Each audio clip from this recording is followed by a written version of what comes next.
जय श्री कृष्णा। कैसे हो आप सभी लोग? उम्मीद करती हूँ आप सभी मंगल में होंगे। कभी कभी आपके दिल में ये ख्याल नहीं आता कि ना चाहते हुए भी, हम लोग चाहते नहीं हैं लेकिन अनजाने में भी हमसे बहुत सारे पाप हो जाते हैं। जैसे कि अभी मैं बोल रही हूँ या फिर मैं श्वास लेती हूँ तो श्वास के जरिए न जाने कितने जीव मेरे शरीर में जाते हैं, मुझे पता तो नहीं चलता। अब जैन ऋषि मुनि तो आराम से मास्क लगा के रखते हैं ताकि हवा भी, श्वास भी छन के उस मास्क से जाए, एक भी जीव जंतु ना मर पाए। लेकिन कभी कभी ऐसा हो जाता है कि हम लोग पैदल चल रहे होते हैं और पैदल चलते चलते न जाने कितने जीव जंतु मर जाते हैं, हमें थोड़ी पता चलता है। चींटियाँ मर जाती हैं, कितने जीव मर जाते हैं, हमें पता नहीं चलता। लेकिन कभी कभी ऐसा भी होता है कि जाने अनजाने में हमें झूठ बोलना ही पड़ता है। मैं बिल्कुल नहीं कहती कि झूठ बोलना अच्छी बात है, लेकिन जाने अनजाने में हम लोगों को झूठ बोलना ही पड़ता है। और हम ह्यूमन बीइंग हैं, इंसान हैं हम लोग, तो कभी कभी ऐसा भी हो जाता है कि किसी को देख के द्वेष की भावना, चिढ़न की भावना स्वतः ही आ जाती है। हम लोग चाहते नहीं है ये बात, लेकिन स्वतः ही हमारे अंदर द्वेष की भावना आ जाती है।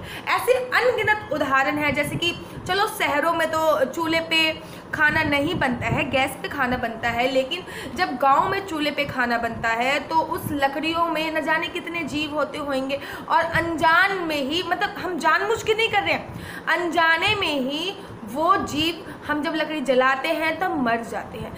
ऐसी अनगिनत ऐसी घटनाएं होती होंगी, हमारे जीवन में भी होती होंगी। अनगिनत ऐसे पाप हमारे जीवन में न जाने कितने, पूरे दिन में कितने हो जाते होंगे।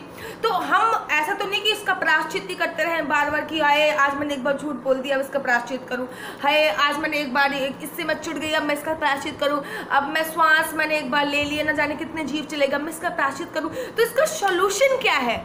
तो इसी का सलूशन मैं आज आपको बता दे रही हूँ। और मैं हमेशा बोलती हूँ कि जो भी मैं आपको बताती हूँ वो हमेशा प्रमाण के साथ बताती हूँ। जैसे कि मैं इसका लेके आई हूँ कि जब अनजाने में आपसे कोई पाप हो जाता है तो उसका सलूशन क्या होता है। तो श्रीमद् भागवत महापुराण में षष्ठम स्कंद में परीक्षित जी ने सुखदेव जी से यही प्रश्न किया था कि भगवान, जब मनुष्य से अनजाने में कोई पाप हो जाता है, जैसे कि श्वास लेते वक्त हो गया, खाना बनाते वक्त हो गया, चलते वक्त हो गया, तो इसका सलूशन क्या है, इसका प्रायश्चित कैसे किया जाए, अनजाने में किए गए पापों से उभरा कैसे जाए। तब सुखदेव जी थोड़ा सा हंसते हैं, मुस्कुराते हैं और कहते हैं, परीक्षित 5 यज्ञ करने से मनुष्य को सभी पापों से मुक्ति मिल जाएगी। अब परीक्षित जी कहते, स्वामी 5 यज्ञ? भगवान, एक इंसान को एक यज्ञ करना पड़ता है तो 10 दिन पहले से तैयारी करनी पड़ती है। जी हाँ, 10 दिन पहले से लकड़ी लेके आओ, ये लेके आओ, ये लेके आओ, इसको बुलाना है, वो बनाना है।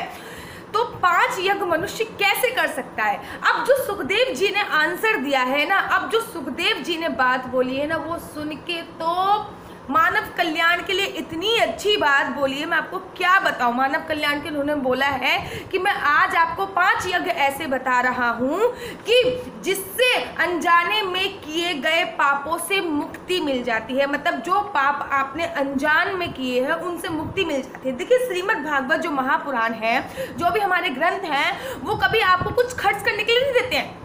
ये भी नहीं कहेंगे कि 10 रुपये खर्च करो यहाँ पर, नहीं। और सारी चीज का निवारण उनमें हमारे ग्रंथों में होता है। तो जो उन्होंने 5 यज्ञ बताए हैं, वही 5 यज्ञ मैं आज आपको बताती हूँ। उन्होंने पहला यज्ञ बताया है कि जब भी आपके घर पे भोजन बने, अर्थात जब भी आपके घर पे खाना बने, तो पहली रोटी हमेशा किसकी निकालनी चाहिए? गाय की। हमेशा सभी लोग कहते हैं कि पहले रोटी गाय की और आखिरी रोटी कुत्ते की होती है, क्योंकि गौ माता में 33 कोटि देवी देवताएं विराजमान होते हैं, देवी देवता विराजमान होते हैं। तो पहली रोटी किसकी होती है? गाय की। तो सुखदेव मुनि ने पहला यज्ञ ये बताया है कि पहली रोटी हमेशा गाय के लिए निकालो। अब लोगों के बहुत सारे क्वेश्चन आएंगे कि दीदी हमारे घर पे तो गाय है नहीं, हम कैसे क्या कर सकते हैं, या फिर हम यहाँ पे रहते हैं, मेट्रोज एरिया में रहते हैं, दिल्ली एनसीआर में रहते हैं, यहाँ पे गाय नहीं है। जैसे कि मैं इस समय एक फ्लैट में रह रही हूँ, यहाँ पे भी गाय नहीं है। वृंदावन से मैं अभी शादी के बाद यहाँ पे शिफ्ट हुई हूँ, यहाँ पे भी गाय नहीं है। तो आपको एक रोटी सबसे पहले बनाते हुए गाय की निकालनी है, उसमें हल्का सा घी लगाना है और थोड़ी सी चीनी या फिर शक्कर या फिर गुड़ रखना है उसको। और उस रोटी को, अगर आप मेट्रो सिटी में रहते तो उस रोटी को आप धूप पे सुखा दीजिए।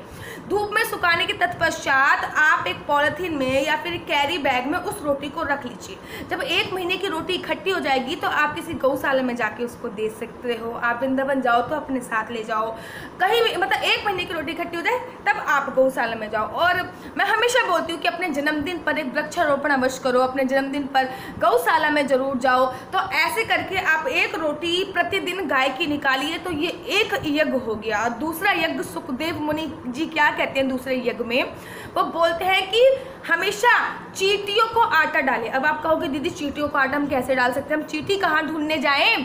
तो आपको कहीं जाने की जरूरत नहीं है महाराज, आपको पेड़ के नीचे, पेड़ की जड़ों पे आटा डालना है, वो चींटी स्वतः ही आके अपना भोजन ग्रहण कर लेंगी। कितनी अच्छी बात है, मानव कल्याण के लिए बहुत अच्छी बात कही है। तीसरा यज्ञ जो उन्होंने बताया है वो है कि मछलियों में, जलाशय में हमेशा आटे की गोलियां डालें ताकि मछली अपना भोजन कर सके। अब आप कहोगे दीदी हम यहाँ पे रहते हैं, वहाँ पे जलाशय नहीं है। अरे भाई, तो हर रोज उनके नाम का थोड़ा सा आटा, 10 ग्राम 20 ग्राम आटा निकाल के रख लीजिए। अगर नहीं कर सकते तो फिर जब भी आप वृंदावन जा रहे हो या फिर जब भी आप किसी गुरुद्वारे जा रहे हो तो बहुत सारी, कम से कम 1 किलो आटे की गोलियां बना के ले जाओ और उनको डालो। जब भी आप वृंदावन जा रहे हो तो हजारों कुंड है, राधा कुंड है, श्याम कुंड है, गोरा कुंड, हजारों कुंड है और उन कुंडों में बहुत सारी मछलियाँ हैं, वहाँ पर जाके आप डालिए। तो इस प्रकार से देखिए, करने के लिए तो बहुत सारे सोल्यूशन है। दिल में इच्छा होनी चाहिए करने की। लोगों के दिल में इच्छा ही नहीं है करने की, तो फिर इंसान कर ही क्या सकता है। करने के लिए बहुत कुछ है, लेकिन जब तक हमारे मन में इच्छा नहीं है तब तक हम कुछ नहीं कर सकते। जिस दिन हमारे मन में इच्छा जग गई, मैं आपसे सत्य कह रही हूँ कि जिस दिन हमारे मन में इच्छा जग गई उसी दिन हम सभी कुछ कर डालेंगे।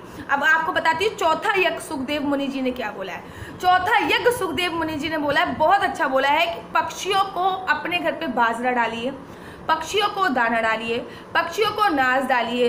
अगर आप फ्लैट्स में रहते हैं तो अपनी बालकनी पे डालिए, बाजरा डालिए, अनाज डालिए, चावल डालिए, जो भी है।